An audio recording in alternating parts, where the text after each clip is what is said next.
A very good morning, dear students. In this video I am going to explain about few important terms present in this chapter. So that is about mass and weight. First we will see what is the difference between mass and weight, and what is meant by mass and what is meant by weight. In general we may consider this mass and weight as both are same, but there is a slight difference between these two. About that difference now we will see in this video. So mass of a substance. Okay, mass of a substance is the amount of matter present in it. Okay, so mass of a substance is nothing but amount of the matter present in it, that is considered as its mass, while weight is the force. Okay, weight is the force exerted by the gravity on an object. Okay, weight is the force exerted by the gravity on an object, that is known as weight. Weight is completely different from the mass. Mass of a substance is considered as the amount of matter present in it, while weight is the force exerted by the gravity on an object. Upon the object some gravity is applied. So that exerted force by the gravity is known as weight. That is the difference between these two. The mass of a substance is constant. Wherever you will go, the mass of the substance does not changes. It always considered to be constant. Whereas weight may vary from one place to another place due to change in gravity.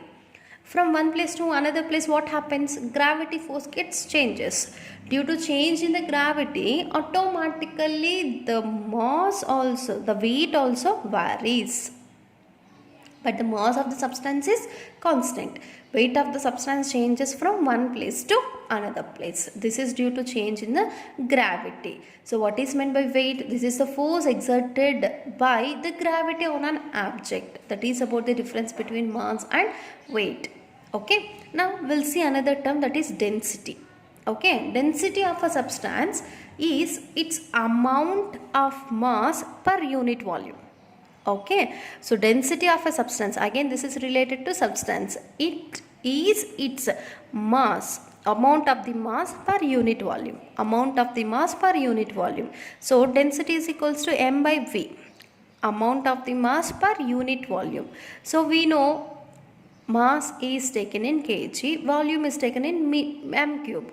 So or else we can also mention it by using kg m to the power of minus 3. Okay, so that is about the density. Density is the mass of, amount of the mass per unit volume. Okay, now another term, that is temperature. So temperature is also one of the physical quantity. We want to know what is meant by this temperature. So temperature can be measured in three common scales. Okay, so three common scales can be used to measure the temperature, that is degree Celsius, degree Fahrenheit, next Kelvin. Kelvin is a SI unit. Kelvin is a SI unit. See, this Fahrenheit can be ranging from 32 to 212 degrees. Okay, Fahrenheit ranges between 32 degrees to 212 degrees. Degree Fahrenheit can be measured. There is a relationship between the degree Fahrenheit and degree Celsius. That is, degree Fahrenheit is always equals to 9 by 5 degree Celsius plus 32. Okay, or degree Celsius we can also relate with the degree Fahrenheit, that is equals to 5 by 9 into degree Fahrenheit minus 32. So this is the relationship between these two common scale measurements of degree Fahrenheit and degree Celsius. And Kelvin scale is related to the degree Celsius. Even Kelvin scale is in relationship with degree Celsius. So Kelvin is always equals to 0 degree Celsius plus 273.15 kelvins. Okay, so that means temperature can be measured by using three common scales: degree Celsius, degree Fahrenheit and Kelvin. Among all, Kelvin is taken as one of the SI unit. There is relationship between degree Fahrenheit and degree Celsius, Kelvin and degree Celsius. Okay. Now the next term is accuracy. This is important for 1 mark question. So the closeness of measured value of the quantity with the value is called accuracy. The closeness of the measured value of the quantity. For a quantity we have measured a value. For that, whatever the closeness of value is obtained, that is called accuracy. So the closeness of measured value of the quantity with the value, okay, with the value is called accuracy. The closeness of measured value of the quantity with the value is called accuracy. Next we'll see what is precision. Okay, so if the values of the different measurements, this is not related to same measurement, so the values of different measurements are close to each other,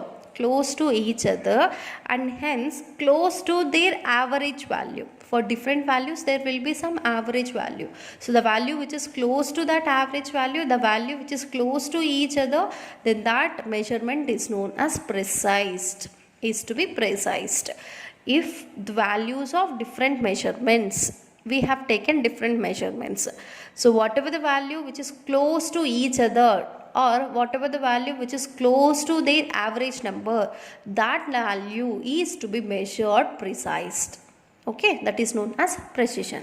Now we'll see about the significant figures. So about the significant figures is very important for 1 mark. Okay, they'll give a value. For that you want to find out number of significant figures. So there are few rules to follow the significant figures, determining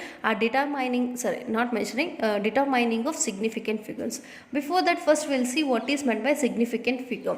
So the meaningful digit in the value of the quantity, physical quantity, or in a number is known as significant value or significant figure. So the meaningful digit in the value of physical quantity, either in the physical quantity or in the number, are called significant figures. Okay, see, listen once again. The meaningful digit in the value of physical quantity, that means in grams, kilograms, milliliters, liters, all those are nothing but physical quantities. Those are indicated by using some digits. In that, the value or the number is known as the meaningful number, or the meaningful digit is known as significant figure.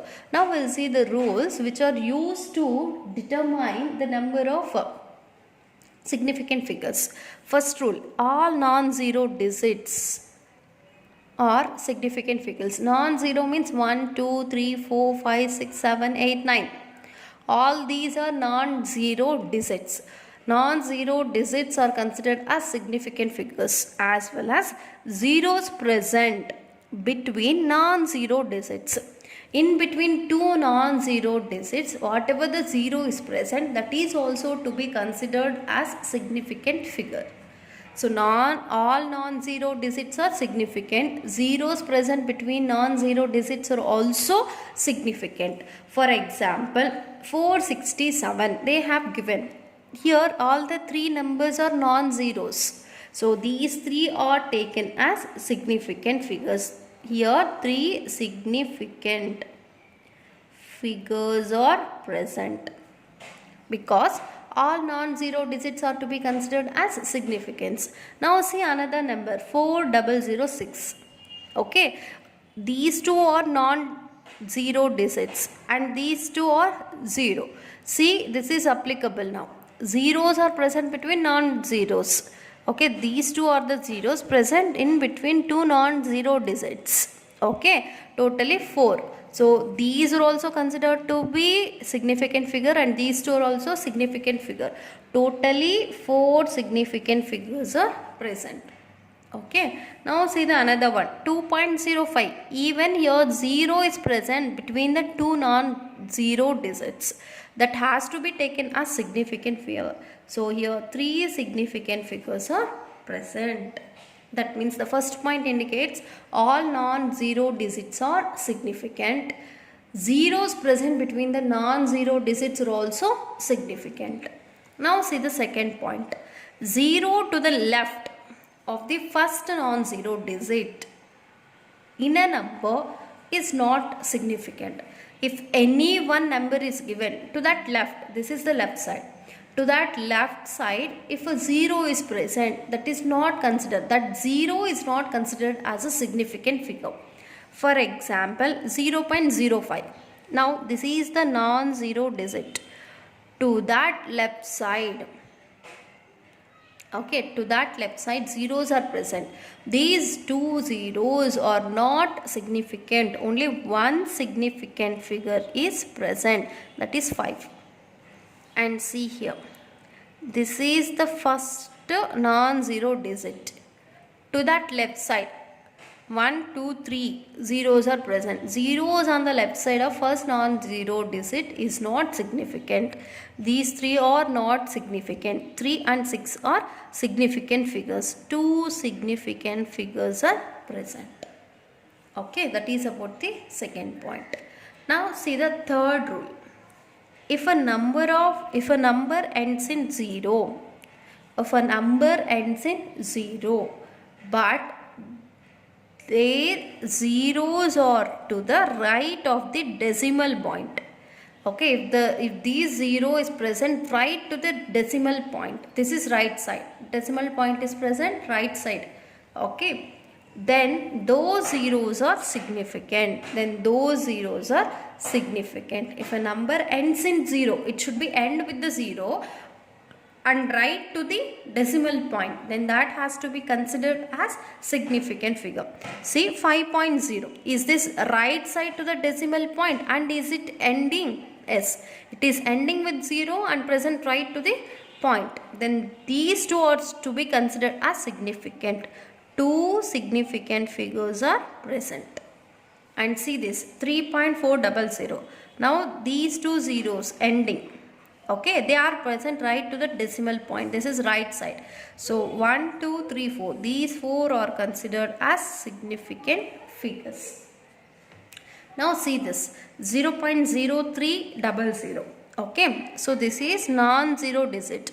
Left side to that non-zero digit, those are non-significant about the second point. Okay, these two are non-significant.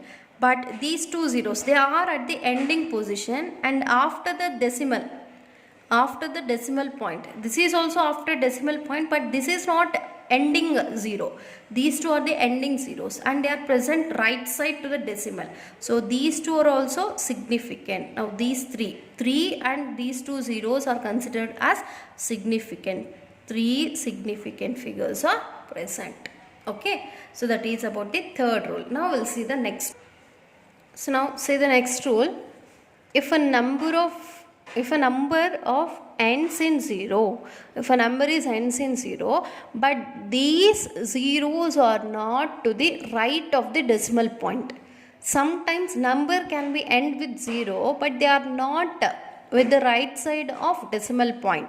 Those zeros may or may not be significant. Okay, so if any number is ending with 0, but there is no decimal point, and those zeros are not right side to the decimal point.